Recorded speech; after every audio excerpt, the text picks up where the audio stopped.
Well, hi there, programming language aficionados. I'm Robert, and this is the Plodacy channel, my programming language odyssey. And I just made an introduction video saying what I would cover. So, of course, I'm going to start with a subject that's not on the list. So, I wrote a compiler for an experimental language that was to demonstrate some of my ideas, particularly the subtyping hierarchy and bidirectional execution, which we'll come to on this channel. But when preparing to implement it, I looked at various LexYAC type systems. None of them had the flexibility that I was looking for. I was particularly keen to have user-defined operators, which I couldn't work out how to do with these other systems. Anyway, so I rolled my own, and you can see the code in a more or less working state in the Wombat source, which on GitHub. And I have a vague ambition to separate it out under the name Super Simple Syntax, which is hence the name of this video. I have sort of started adding Python typing. It's a really good idea. I quickly found a bug in an untested bit of the code, so I can recommend that. All right, to give the general idea of how my operator system works, I'll start with a simple example. So here are two lists which happen to be equal in my language, and the first one starts with a square bracket that introduces the operator, and it has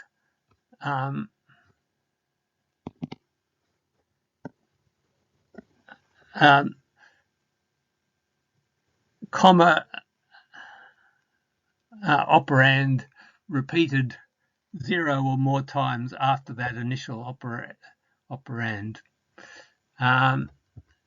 Another operator, it starts out the same with a left square bracket and an operand, which is just 1 in this case. But then there's a vertical bar, and that distinguishes it from the other operator. So, and in fact, to do all of lists in super simple syntax, we need 3 operator declarations. We actually need a separate one for left square bracket, right square bracket for the empty list. And then we have one which has an operand and a repeating group of comma operand, and then ends with a right square bracket.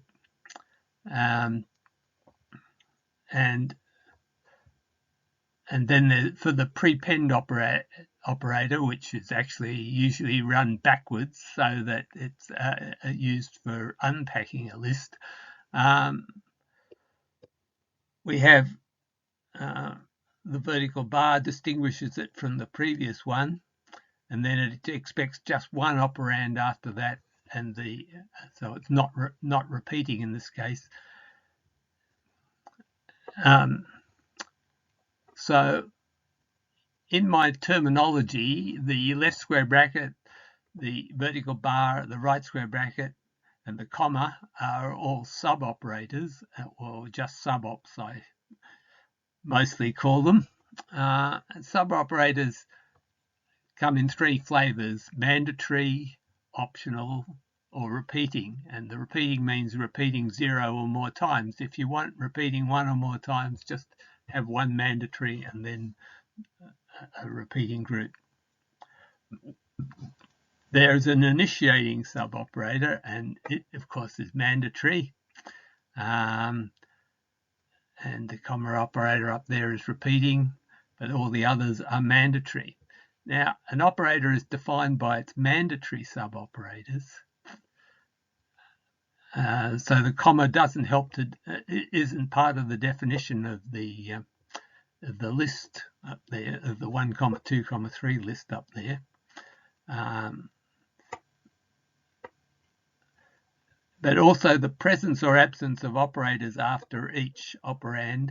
And there's also prefix operators that have no left operand are separated out from ones which do have a left operand.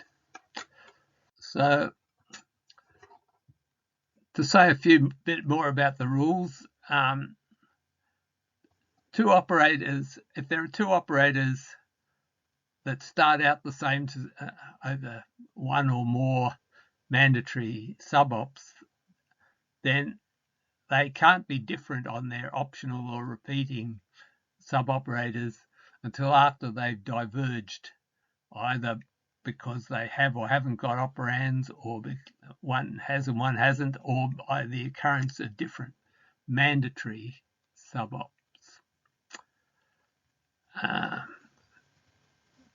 Now, a left operand, or any operand which might be the rightmost operand because there are no following mandatory subops, has to have a precedence. So let's look at a couple of precedences. In 1 plus 2 star 3, the right precedence of plus and the left precedence of star determine which one of them gets the 2. The other will then get the combined result. So that's just normal precedence. But that also applies if it's the same operator. So here we have 1 star 2 star 3. There's the star has a right precedence and a left precedence, and which of those is higher determines whether it associates to the left or the right. So all these languages which say which specify whether something associates to the left or right and then have only one precedence, it's much more convenient to give them a different left and right precedence, and then you don't have to worry about which way it associates. Well, here are some examples of operators, and you'll see it's a very general thing. So identifiers and constants, they're just operators, except they have no left or right operands. They have no operands at all. Parentheses, ordinary parentheses, they're an operator. They don't do anything. They just return what's inside them, so they map to the identity function essentially. But you don't need to have special syntax for parentheses. They're just an operator. Tuples are an important part of Wombat and of all my languages, and comma is the tuple creating operator. And the way it works is this. The first comma is mandatory, of course, and that says what's coming next is that this is a tuple, but that comma operator has comma as its own a repeating group of comma operand that belongs to the first comma. So it's not a binary operation, it's an n-ary operation, and it's not associative. So A comma B comma C is different from A comma bracket B comma C, and it's also different from A comma B in brackets comma C. The first has 3 entries and the other 2 have 2 entries. So the first is a 3 tuple and the other 2 are 2 tuples. All right, another operator is semicolon. It's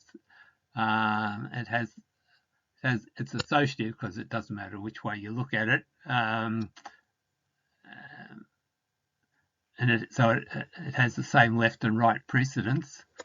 And as an operator, of course, what it actually does is it throws away the left result and just returns the right result, which means that it's used for side effects, hopefully not runtime side effects, but things like declarations and stuff like that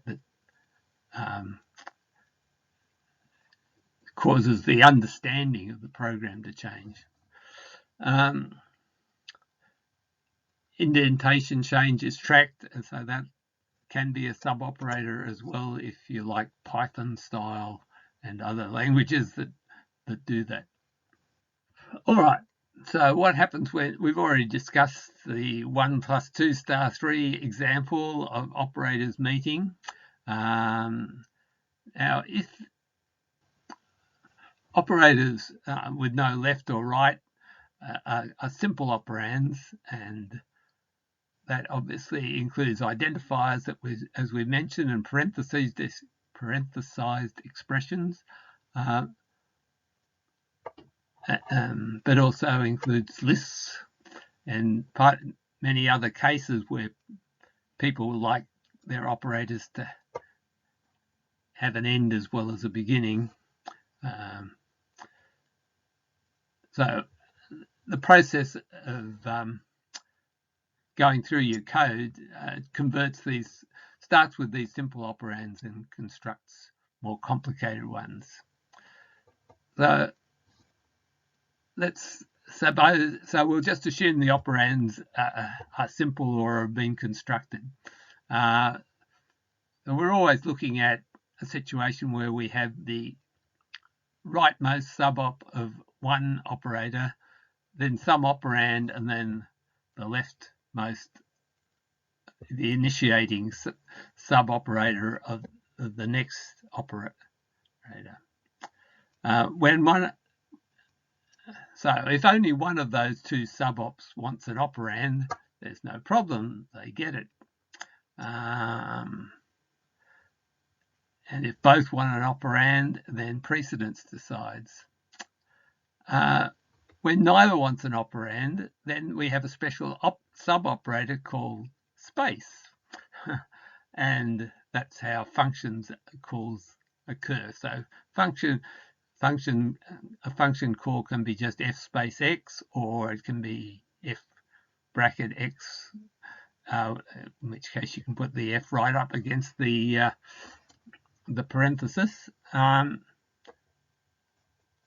However, space can be used as a secondary sub-op of some other operator, just as we've seen in other cases. So, and in that case, you won't be able to do a function call in that place, in that one spot where the space is a secondary sub-op.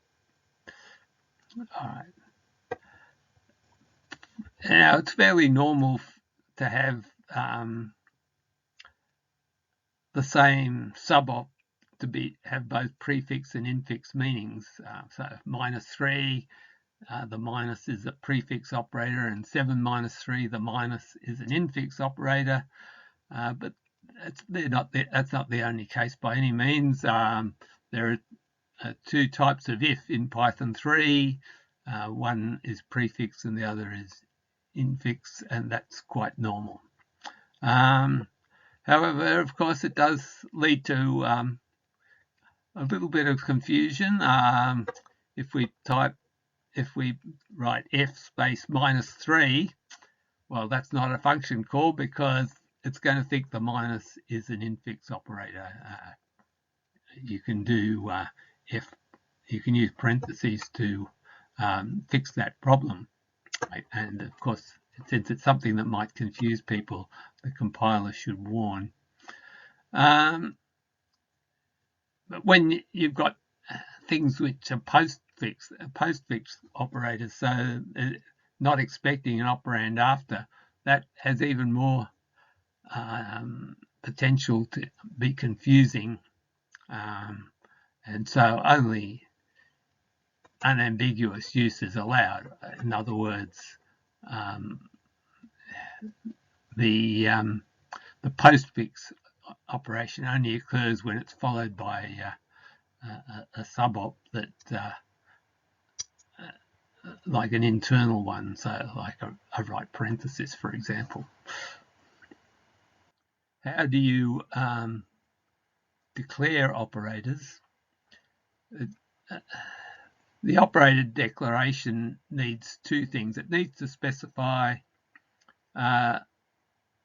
code that will take a structure built from the operands and return an abstract syntax tree node. So that's how we build up the abstract syntax tree of our program. Now, in Python 3, this can be just a text specification of the code to call.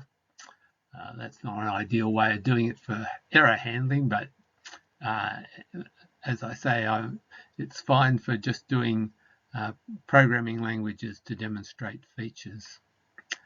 Then we need a specification of the subops and the operands, and the way that's done in my system, it could be done in many different ways, but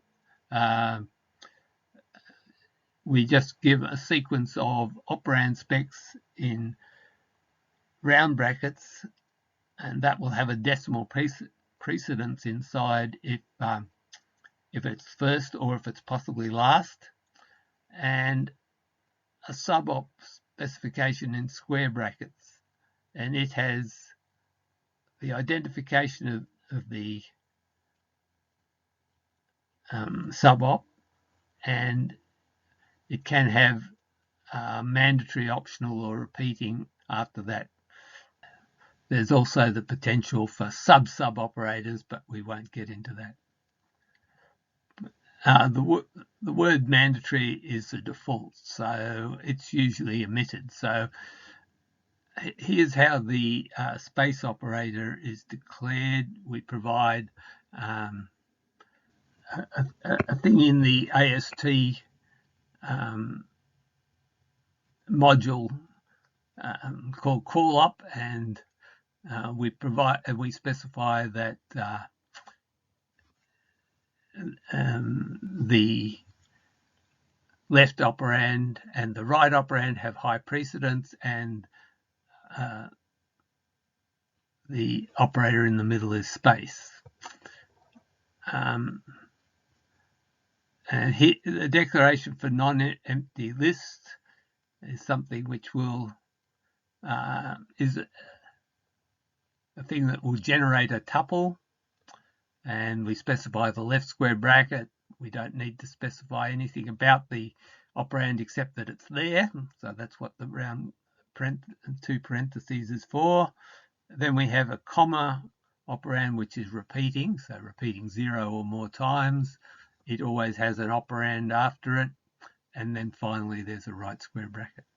So that's how those declarations are made. I'll just say a tiny bit about the code. So we take in the operator spec and we build a dictionary. It has the operators, but it also has partial operators and links between those, so that this is the information on at any point in when you're trying to analyze input program. What are the possible subops could come up at any point, and that up to and including the next mandatory subop. Mandatory subops are the most important because they distinguish the operators. So while processing the source, we keep a stack of currently active operators, and this lets us calculate what secondary subops are possible, since it's important to know that because they supersede the initiating subops of operators. We also know what the next mandatory subop is going to be, and that's important because it'll terminate all the operators in the stack down to the owner of that one. And of course, and I should mention there's always at least one, because end of file is a mandatory subop of our analysis of the whole file. Okay, so SSS allows user-defined operators. They don't have to be user-defined. If you could define them in parts of your program, of your compiler, but in Wombat, they're all in the header file, and there's special syntax. Things starting with % are analysed basically in the lexical analyzer, and so % operator statements define new operators. So, for example, here's the prepend list one. It specifies an identifier, which will be the function that will be called, and then, as we mentioned earlier, there's the left square bracket, there's an operand, there's a vertical bar, and a right operand, and a closing right square bracket. There needs to be a lexical analyzer, of course, to give a straight sequence of tokens to the compiler, which the compiler basically just does this operator work. Wombat has a simple system using regular expressions to generate the stream of tokens. Yeah, so I didn't like the more sophisticated parsing systems that are available because I couldn't see how to add user-defined operators, and I didn't want to have to be continually changing the compiler to try things out. So SSS is intended for experimenting with aspects of programming languages, and if anybody would want to use it for their own purposes, you can send me a message or leave me a comment. It's basically implemented in a very simple way, so it should be easy to convert the implementation to any modern language. So I just thought I'd finish with some cases. There's no backtracking, so things that one would like to do, like declare 3 things at once by I, j, k, int. Well, you can't do that because when it comes to the comma, it thinks it knows what's coming, and in this case, it doesn't. It would, if one wanted to make that work, one wouldn't know what the comma meant until one got to the colon. Now, what we can do instead, and I do, is in my design, is we can say I, colon, j, colon, k, int. Well, that works because we can define colon, comma as a different operator from just colon. It can tell it's a different operator because there's no operand after the colon, and then we can have a repeating colon, comma group after that, and end with a colon operator and its operand. Now, you probably think lots of things that you might like can't be done in this system. Well, you'd be surprised. Consider the thing where you have a string, and inside it, it's got expressions in braces. Well, this is a common thing in modern programming languages. It's like the F strings in Python, I think. So first of all, the lexical analyzer matches double quote and then a string up to an unquoted left square bracket. What it does is it sends 3 tokens at the start. Instead of just sending 1, it sends 3 tokens for that, with the middle token being the text part as a string constant. And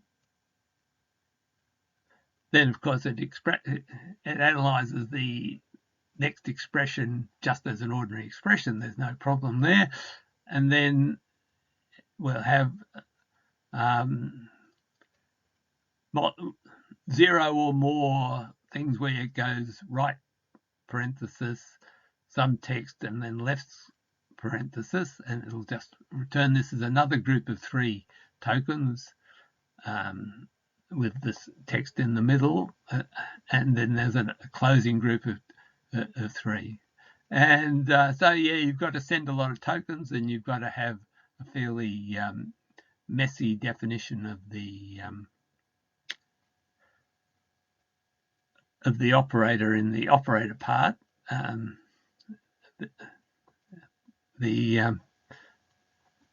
this case, the sub-ops are artificial. They'll be artificial, not anything from the actual text, but it'll be something that the operator code understands. All right, so this has been a bit off topic, but so I won't be doing more detail on it. If people are interested, then we'll get into that on one-on-one or in a different forum way, and hopefully the next video will get into the real nitty-gritty of type theory, the type theory of my programming languages. Thank you, and see you next time.